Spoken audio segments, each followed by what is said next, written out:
నమస్కారం సుమన్ టీవీకి స్వాగతం. నేను మానస. ఈ రోజు మనతో పాటు ఉన్నారు జ్యోతిష్య రత్న జ్యోతిష్య చక్ర వైభవ నిపుణ డాక్టర్ రాళ్లపల్లి రవికుమార్ గారు. వారితో మాట్లాడదాం. జూన్ నెల మాసానికి సంబంధించిన మాస ఫలితాల గురించి తెలుసుకుందాం. గురుగారు నమస్కారం అండి. నమస్కారం. గురుగారు, ముందుగా ఈ జూన్ మాసంలో ద్వాదశ రాశులకి సంబంధించి అంటే నవగ్రహాలు ద్వాదశ రాశుల్లో ఏ ఏ స్థానాల్లో ఉన్నాయో ముందుగా వివరించండి. తప్పకుండా. శరదిందు సమాకారే పరబ్రహ్మ స్వరూపిణి వాసరాపీఠ నిలయే సరస్వతి నమస్తుతే. సుమన్ టీవీ ప్రేక్షకులకి నమస్కారం. ఈ మాసం అంటే జూన్ నెల. జూన్ నెలలో నవగ్రహాలు ఎక్కడ ఉన్నాయో తెలుసుకున్నాయి. ఎందుకంటే ప్రతిసారి మనం మాస ఫలితాలు చెప్పుకున్నప్పుడు ముందుగా ఏ గ్రహం ఏ రాశిలో ఉన్నాయో తెలుసుకుంటే సంచారం గురించి తప్పకుండా తెలుసుకోవాలండి. ముందుగా వచ్చేసి సూర్యుడు అంటే రవి. అంటే ప్రతి నెల కూడా 15వ తారీఖు నుంచి ఒక రాశి నుంచి ఇంకో రాశిలోకి మారుతారు. సో మనకి జూన్ 15 నుంచి వేసుకుంటే కనుక జూన్ 14 తారీఖు దాకా వృషభ రాశిలో ఉంటారు. జూన్ 15 నుంచి మిథున రాశిలోకి వస్తారు. సో జూన్ 15 నుంచి చూపించగా జూలై 14 దాకా రవి మనకి మిథున రాశిలోనే ఉంటారు. అలాగే బుధుడు వచ్చేసి మనకి మిథున రాశిలో స్వస్థానంలో ఉంటారు. అలాగే మనకి శని వచ్చేసి ప్రస్తుతం మీన రాశిలోకి ప్రవేశించారు. అలాగే గురువు కూడా మనకి మిథున రాశిలోకి ప్రవేశించారు. మిథున రాశిలో ఉంటారు ఈ సంవత్సర కాలాంతా. శని కూడా సంవత్సర కాలాంతా మీన రాశిలో ఉంటారు. అలాగే రాహు వచ్చేసి మనకి కుంభరాశిలో ఉంటారు. అలాగే మనకి కేతు వచ్చేసి మనకి సింహరాశిలో ఉంటారు. అలాగే కేతుతో పాటు కుజుడు కూడా అక్కడే సింహరాశిలో ఉంటారు. ఇది కాకుండా ముఖ్యంగా శుక్రుడు వచ్చేసి మనకి మేషరాశిలో ఉంటారు. ఈ కాంబినేషన్ అంతా మనకి ఈ నెలల్లో ఇలా ఉంటుంది. ఇప్పుడు ముఖ్యంగా అంటే 5/6/2025 నుంచి కుజుడు నీచత్వం వెళ్ళిపోయి మనకి సింహరాశిలోకి ప్రవేశిస్తున్నాడు. ఇన్నాళ్ళు మనకి ఈ యుద్ధ వాతావరణం తీసుకోండి, ఎర్త్క్వేక్స్ లాంటివి తీసుకోండి, అలాగే ఫైర్ యాక్సిడెంట్స్ తీసుకోండి, అలాగే ఇల్లు కూలిపోవడాలు కానివ్వండి, ఈ మిలిటెంట్ అటాక్స్ కానివ్వండి, ఇవన్నీ కూడా ఈ నక్సలైట్స్ కానివ్వండి, ఇవన్నీ సమస్యలు కూడా ఒక కొలిక్కి వచ్చినట్టమాట. 5/6/2025 నుంచి కుజుడు నీచత్వం వెళ్ళిపోతుంది. ఎందుకంటే ఇది లాస్ట్ ఇయర్ అక్టోబర్ నుంచి ఉంది మనకి కుజుడు నీచత్వం అనేది. సరే వక్రగతి అని మామూలుగానే వచ్చింది, మళ్ళీ ఏప్రిల్ నుంచి మళ్ళీ విజృంభించింది. సో ఈ కుజుడు నీచత్వం అనేది వెళ్ళిపోతే కనుక మనకి దేశానికి కూడా అంటే పీస్ఫుల్గా ఉంటుందని చెప్పుకోవచ్చు. కానీ ఇక్కడ ఏంటంటే మళ్ళీ కుజుడు కూడా ఇక్కడ సింహంలో వచ్చినా కూడా కేతుతో కలిసి సప్తమ స్థానంలో ఉన్న రాహుని చూస్తున్నాడు. కాబట్టి ఇప్పుడు కూడా కొంచెం ఉదురుతూ ఉంటుంది. అంటే మనకి ఎప్పటిదాకా ఉందంటే మనకి 28 జూలై 2025 వరకు ఈ కుజుడు కేతు కలిసి ఉంటారు. ఈ కుజుడిని రాహు చూస్తుంటాడు. సో 28 జూలై దాకా కూడా మళ్ళీ ఈ ప్రకృతి వైపరీత్యాలు కానివ్వండి ఇలాంటి వరకు చిన్న చిన్న జరిగేందుకు అవకాశాలు ఉన్నాయి. అలాగే యాక్సిడెంట్స్ ఎక్కువగా జరిగేటట్టు ఉన్నాయి ఈ 1 మంత్ ఈ 2 మంత్స్లో కూడా. అలాగే ట్రైన్ యాక్సిడెంట్స్ అవనివ్వండి, అయితే బస్ యాక్సిడెంట్స్ అవనివ్వండి, ఫైర్ అంటుకోవడం కానివ్వండి, షార్ట్ సర్క్యూట్ కానివ్వండి, ఇళ్ళు కాలిపోవడం కానివ్వండి, అలాగే చిన్న చిన్న ఈ యుద్ధ వాతావరణం కాదు కానీ ఇలా అనవసరమైన చిన్న చిన్నవన్నీ కూడా జరిగేందుకు అవకాశాలు ఉన్నాయన్నమాట. సో కొంచెం జాగ్రత్త వహిస్తే సరిపోద్దని చెప్పుకోవచ్చు. అలాగే మనం ఇప్పుడు ఎక్కువగా మన రాశి ఫలాల్లో వివాహం గురించి వాటి గురించి చెప్పుకుంటాం. ఎందుకంటే వివాహం మెయిన్గా ఏంటంటే ఈ మూఢం అవి ఉన్నప్పుడు చేయకూడదు. అంటే ఏదైనా ఎన్ని శుభకార్యం అంటే ఈ ఇంటి గృహప్రవేశం కానివ్వండి, శంకుస్థాపన కానివ్వండి, అలాగే వివాహం కానివ్వండి, అలాగే ఎంగేజ్మెంట్ కానివ్వండి, ఏదైనా ఎన్ని మేజర్ శుభకార్యాలు ఏవైనా సరే మూఢంలో చేయకూడదు. ఎందుకు మనం అలర్ట్ చేస్తున్నాం అంటే అండి, మూఢం మనకు ఇంచుమించుగా 3 నెలల పాటు ఉందండి. ఫస్ట్ వచ్చేసి ఇప్పుడు 10th జూన్ నుంచి 8th జూలై దాకా మూఢం ఉంది. సో ఈ టైంలో మనం ఏమి అంటే కనీసం పెళ్లి చూపులు కూడా చూడడానికి వీలేదన్నమాట. సో అందుగురించి ఇది మనం వేస్ట్ చేయకూడదు టైం. ఈ ఏడాది గురుబలం బాగా ఉన్న వాళ్ళందరూ కూడా త్వరగా మనం ఫిక్స్ చేసుకుంటే మంచిది. అలాగే మళ్ళీ నవంబర్ 30 నుంచి 13th ఫిబ్రవరి 2026 దాకా అంటే అదొక 75 రోజులు. ఈ 10th జూన్ నుంచి 8th జూలై దాకా తీసుకుంటే 30 రోజులు. చూసి ఓవరాల్గా మనకి 100 రోజులు 105 రోజుల దాకా మూఢమే ఉంటుంది ఈ సంవత్సరం అంతా. కాబట్టి గురుబలం బాగా ఉన్న వాళ్ళ మటుకు గట్టి ప్రయత్నం, మానవ ప్రయత్నం, స్పీడ్గా స్మార్ట్ వర్క్ చేసి ఏదైనా చేసి ఫాస్ట్గా పెళ్లి కుదుర్చుకోవడం అనేది చేసుకుంటే చాలా మంచిది. ముందుగా మేషరాశి గురుగారు, మరి మేషరాశి గురించి తెలుసుకుందాం. ద్వాదశ రాశుల్లో మొదటి రాశి అయినటువంటి మేషరాశి వాళ్ళకి ఈ జూన్ మాసం అంతా కూడా ఏ విధంగా ఉంటుంది, అసలు ఏ విషయాల్లో అనుకూలించబోతోంది, ఏ విషయాల్లో జాగ్రత్తగా ఉండాలంటారు? తప్పకుండా అమ్మా.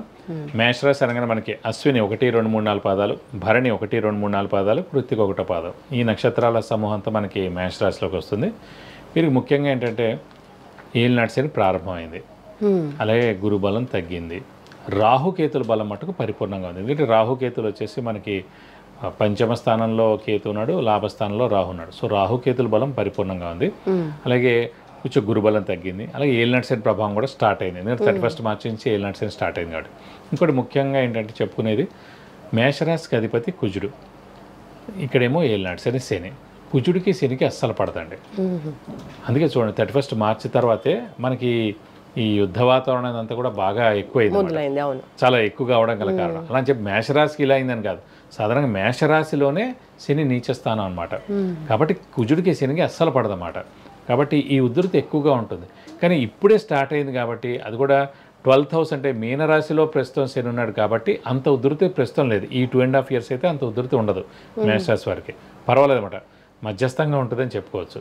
అలాగే ప్రస్తుతం ముఖ్యంగా ఏంటంటే ఈ రాశ్యాధిపతి అయిన కుజుడు కూడా మేషరాశికి నీచ స్థానంలో ఉన్నాడు గత ఏప్రిల్ నుంచి. సో అందుకని బాగా కష్టాలు అనుభవిస్తున్నారు. శ్రమ, కాలం, ధనం వ్యర్థం అవుతుంది. అవసరానికి డబ్బులు సమకూరట్లేదు, రావాల్సిన బాకీలు వసూలవట్లేదు, షేర్స్, స్పెక్యులేషన్స్ ఇవన్నీ కూడా కలిసి రావట్లేదు. మధ్యవర్తిత్వం కూడా వహించకుండా ఉండడం మంచిది. అలాగే ఎవరికైనా హామీలు ఉండడం అవి కూడా ఉండకుండా ఉండడం మంచిది. ఎందుకంటే కనుక అవన్నీ ఉంటే అనవసరంగా ఇరుక్కుపోవడం ఇవన్నీ కూడా ఉంటాయి. లేకుండా శని వ్యయస్థానంలో ఉన్న కూడా విపరీతమైన ఖర్చు ఉంటుంది, నిద్ర తక్కువగా పడుతుంది, స్ట్రెస్, స్ట్రెయిన్, మానసిక ఆందోళన ఇలాంటివన్నీ కూడా చాలా ఎక్కువగా ఉంటాయి అన్నమాట. సో ఆరోగ్య విషయంలో కూడా కొంచెం జాగ్రత్త వహిస్తే మంచిది. ఇంట్లో పెద్దవాళ్ళు కానీ చిన్నపిల్లలు కానీ వారి ఆరోగ్యం కూడా జాగ్రత్తగా వహిస్తే సరిపోద్ది. అలాగే కూడా ఇలాంటి సమయాల్లో కూడా డబ్బు కూడా ఎవరికి ఇవ్వకండి, ఇస్తే కనుక తిరిగి రావు. ఎందుకంటే ఇప్పుడు కరెక్ట్గా మనకి శని వ్యయస్థానంలో ఉన్నాడు కాబట్టి ఖర్చు స్థానంలో ఉన్నాడు కాబట్టి ఎంత జాగ్రత్త అయినా ఎంత పొదుపురైనా సరే మనం డబ్బులు ఇవ్వక తప్పదు కొంతమంది అడిగినందుకు. సో ప్రతిసారి వస్తూ ఉంటాయి. ఎందుకంటే అప్పుడు శని బలం బాగుంది, గురు బలం బాగుంది కాబట్టి. ఇప్పుడు ప్రస్తుతం ఏంటంటే మనకి లేవు కాబట్టి బలాలు. సో ఇప్పుడు ఖచ్చితంగా మనం డబ్బులు అడిగితే కనుక ఇవ్వాల్సి వస్తుంది. ఇచ్చినప్పుడు కూడా తప్పకుండా ఆ డబ్బులు వెనక్కి తిరిగి రావు. సో జాగ్రత్తగా ఉండడం ఉత్తమం. అలాగే వ్యాపారస్తులు ముఖ్యంగా ఏంటంటే గడ్డు కాలం అనే చెప్పాలి. కాబట్టి ఖచ్చితంగా మీరు మటుకు కొత్త వ్యాపారం స్టార్ట్ చేయొద్దు. అలాగే ఎక్స్పాన్షన్ జోలికి వెళ్ళొద్దు. అలాగే విద్యార్థులు కూడా కొంచెం బాగా పడితే కానీ ఉత్తీర్ణత శాతం పెరగదు. అలాగే ముఖ్యంగా ఏంటంటే మనకి ఉన్నత చదువుకోవడానికి కూడా ర్యాంక్ సాధించాలి కూడా కొంచెం బాగా కష్టపడితే కానీ అవుతుంది. అంటే స్మార్ట్ వర్క్ చేయాలి, హార్డ్ వర్క్ చేయాలి విద్యార్థులు.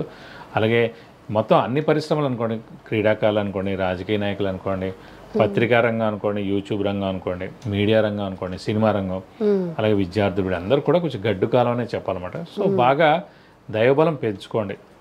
అలాగే గురువులను దర్శించండి, తీర్థయాత్రలు చేయండి, దైవబలం పెంచుకోండి. అలాగే దాన ధర్మాల్లో పాల్గొనండి. ఏదైనా సంఘంలో కార్యక్రమాలు జరుగుతుంటే అది పాల్గొనండి. అలాంటివన్నీ చేస్తుంటే కొంచెం మనకి దైవబలం కూడా పెరుగుతుంటుంది. ఆ దైవబలం పెరిగినప్పుడు ఖచ్చితంగా బాగుంటుందని చెప్పుకోవాలి. వీరికి స్థానచలనం ఏమైనా ఉంటుందా గురుగారు? గురుబలం కూడా తక్కువగా ఉంది అంటున్నారు మేషరాశి వాళ్ళకి. మరి ఆ ప్రభావం ఏ విధంగా ఉంటుందంటారు? ముఖ్యంగా స్థానచలనం ఎందుకు ఉంటుందంటే అండి, వ్యయ స్థానంలో శని ఉన్నప్పుడు ఖచ్చితంగా స్థానచలనం ఉండేందుకు అవకాశం ఉంది. ఆ స్థానచలనం అంటే ఇల్లు మార్పు కానీ, ఉద్యోగ మార్పు కానీ, ట్రాన్స్ఫర్ అవడం కానీ, లేదంటే వేరే ఊరికి వెళ్ళడం కానీ, అక్కడ జాబ్ ఎత్తుక్కోవడం కానీ, ఇలాంటివన్నీ కూడా జరిగేందుకు అవకాశాలు ఉన్నాయి. సో ఎప్పుడు ఏంటంటే గ్రహాలతో పాటు మనం కూడా సంచరించాలండి. ఏలినాటి శని వచ్చింది కదా అని భయపడకూడదు. ఒక బాస్ తోటి మనకి బాగా క్లోజ్నెస్ పెరిగింది, ఆ ఉద్యోగం మనకి చాలా బాగుంది, అది మన ఇంటికి దగ్గరగా ఉంది, లేకపోతే ఎన్నో ఉంటాయి. అలాంటివన్నీ చూసి మనం ఆగిపోకూడదు అక్కడ. మనకు ఒక ప్రమోషన్ వచ్చేలా ఉంది, లేకపోతే వేరే జాబ్లో పెద్ద పోస్ట్ వచ్చేలా ఉంది, అందుకని ఇప్పుడు కూడా నవగ్రహాలతో పాటు మనం కూడా సంచరిస్తే మనకి ఏ ఇబ్బంది ఉండదు. ఇప్పుడు నిజంగా మనకు ఒక అవకాశం వచ్చింది, అవకాశం వచ్చినప్పుడు మారిపోతే మంచిది. లేదనుకోండి ఒక టైం వస్తుంది, మనం ఎప్పటికీ మారకపోతే కనుక, ఆ స్థానచలనం అవ్వకపోతే, అది ఇల్లు మార్పు కానీ ఉద్యోగ మార్పు కానీ అవ్వకపోతే కనుక ఖచ్చితంగా వాళ్ళు తీసేయాల్సిన పరిస్థితి వస్తుంది. లేదంటే అప్పుడు నిజంగా మనం ఇప్పుడైతే ఒక మంచి ప్లేస్లో వేస్తారండి, అప్పుడు అనుకోండి నిజంగా మనకి చాలా దూరం ఉన్న ప్లేసు, మనకి ఇష్టమైన లేని ప్లేసు ఏదో ఊర్లో వేసారనుకోండి, ట్రాన్స్ఫర్ చేశారనుకోండి, అప్పుడు చాలా కష్టం అవుతుంది. సో అందులో మనం గ్రహాలతో పాటు సంచరిస్తే మనకు చాలా మంచిదని చెప్పుకోవచ్చు. ఇంకా మీరు ఆ గురుబలం గురించి అడిగారు. గురుబలం అనేది ఏంటంటే మెయిన్గా మన రాశి నుంచి 2, 5, 7, 9, 11 స్థానాల్లో గురువు సంచరించినప్పుడు సంవత్సర కాలం పాటు అక్కడ ఉంటాడు కాబట్టి దాన్ని గురుబలం అంటారు. సో ఈ 5 రాశుల్లోనే, అంటే ఈ 5 స్థానాల్లోనే గురువు ప్రవేశించినప్పుడు మన రాశి నుంచి దాన్ని గురుబలం అంటారు. ప్రస్తుతం ఇక్కడ ఏమైందంటే మనకి 3వ స్థానంలో ఉన్నాడు. 3వ స్థానం అంటే ఏంటి? పరాక్రమ స్థానం. అలాగే సోదరులు, అంటే మనకన్నా తమ్ముళ్ళు కానీ చెల్లెలు కానీ స్థానం. సో మనకన్నా తమ్ముళ్ళు కానీ చెల్లెలు కానీ ఎవరైతే ఉన్నారో వాళ్ళకి చాలా బాగుంటుంది. అలాగే కమ్యూనికేషన్ స్కిల్స్, రైటింగ్ స్కిల్స్ కూడా కారకుడు 3rd ప్లేస్ అన్నమాట. సో అవి కూడా చాలా బాగుంటుంది. సువర్ణ అంటే మెయిన్గా బంగారంకి కూడా కారణం గురువు అండి. 3rd హౌస్ కూడా మనకి మెయిన్ కొనే ఐటమ్స్ ఇవన్నీ కూడా అందులోకి వస్తాయి. సో గురువే 3rd హౌస్లో ఉన్నాడు కాబట్టి ఖచ్చితంగా మేషరాశి వారు సువర్ణం కొనేందుకు అవకాశాలు కూడా చాలా ఎక్కువగా ఉన్నాయని చెప్పుకోవచ్చు. కాబట్టి ఈ గురుబలం తక్కువగా ఉండడం చేతండి ఈ సంవత్సరం అంతా కూడా మనకి వివాహం ఆలస్యం అవడం, సంతానం ఆలస్యం అవడం, ఫారెన్ టూర్ విజిట్స్, అసైన్మెంట్స్ ఇవన్నీ కూడా ఆలస్యం అవడం. అంటే ఒక్క పిసరు ఫారెన్ టూరు విజిట్స్ అసైన్మెంట్స్ ఒక్కటే ఎందుకు కలిసి వస్తాయంటే అండి, అక్కడ ఏలినాటి నడుస్తాం కాబట్టి స్థానచలనం ఉంది కాబట్టి అలా వెళ్ళేందుకు అవకాశం ఉంది తప్ప మామూలుగా అయితే ఇప్పుడు శుభకార్యాలు ఏవైనా అంటే గృహం కానివ్వండి, పెద్ద వాహనం కానివ్వండి, వివాహం కానివ్వండి, సంతానం కానీ ఇవన్నీ కూడా మనకు కష్టం అన్నమాట. ఈ సంవత్సరం అంతా కూడా కొంచెం కష్టంగా ఉంటుంది. నెక్స్ట్ ఏడాదే పెట్టుకోవాలి తప్ప అంత ఈజీ అయితే కాదు. కాబట్టి గురుబలం తక్కువగా ఉంది కాబట్టి గురుబలం పెంచుకోవడానికి మనం ప్రయత్నిస్తే సరిపోతుంది. గురుబలం పెంచుకోవాలన్నా, ఉన్నటువంటి చిన్న చిన్న సమస్యలు తొలగిపోవాలన్నా ఏ పరిహారాలు పాటించాలంటారు? మనకు ముఖ్యంగా ఏంటంటే గురుబలం తక్కువగా ఉన్నప్పుడు దక్షిణామూర్తిని పూజించడం, అలాగే దత్తాత్రేయ స్వామిని పూజించడం, అలాగే దక్షిణామూర్తి శ్లోకం, దక్షిణామూర్తి అష్టోత్తరం, అలాగే దత్తాత్రేయ స్వామి అష్టోత్తరం రోజు చదువుకుంటే చాలా మంచిది. అలాగే ప్రతి గురువారం వెళ్ళితే కనుక మనం దత్తాత్రేయ స్వామి టెంపుల్కి వెళ్ళి 40 ప్రదక్షిణాలు చేస్తే చాలా మంచిది. ఈ సంవత్సరం కాలం అంతా కూడా గురుబలం ఉండదు కాబట్టి ప్రతి గురువారం ఫిక్స్డ్గా ఉపవాసం అనేది పెట్టుకుంటే చాలా మంచిది.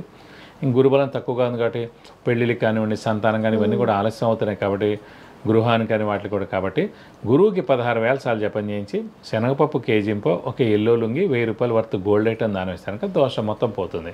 అలాగే ఎప్పుడైనా మనం దానం చేసినప్పుడు ఈ సంవత్సర కాలం ఎప్పుడైనా సరే గురువారం రోజున ఒక కేజీంపో శనగపప్పు దానం ఇస్తే బ్రాహ్మడికి చాలా మంచిది. దాంతోపాటు 100 or 200 రూపీస్ క్యాష్ కూడా ఇస్తే చాలా మంచిది.